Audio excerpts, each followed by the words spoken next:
Hello everyone.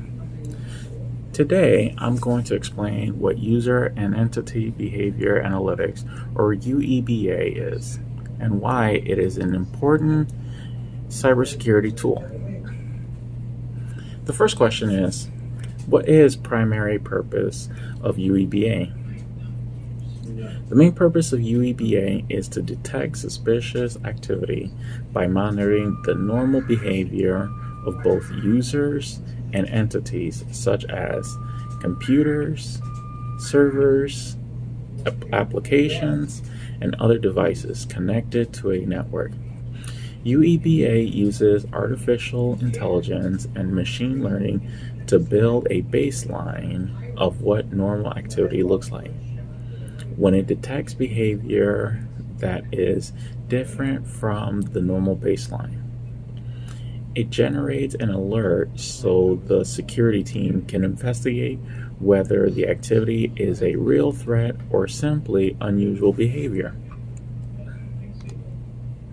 The second question is, how does UEBA differ from traditional rule-based security monitoring? Well, traditional rule-based security systems look for known attack signatures or predefined rules. They work well for detecting threats that have already been identified, but they often miss new attacks or zero-day threats. UEBA is different because it learns from user and device behavior instead of relying only on known attack signatures. And the last question is, describe one example of suspicious behavior that UEBA might detect and explain why it would be flagged.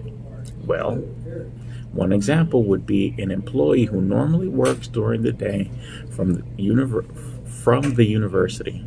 If that same employee suddenly logs in at 2 o'clock in the morning from another country and starts downloading hundreds of confidential student records or financial documents, the UEBA system would recognize that this behavior is very different from the employee's normal activity. It would generate an alert because the account may have been compromised or someone may be attempting to steal sensitive information.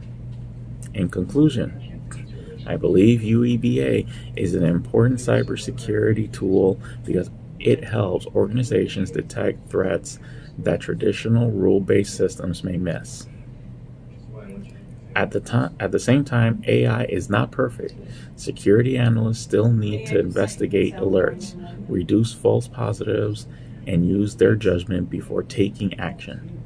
I think the best approach is to combine AI with human oversight and traditional security controls to provide stronger protection against cyber threats. Thank you.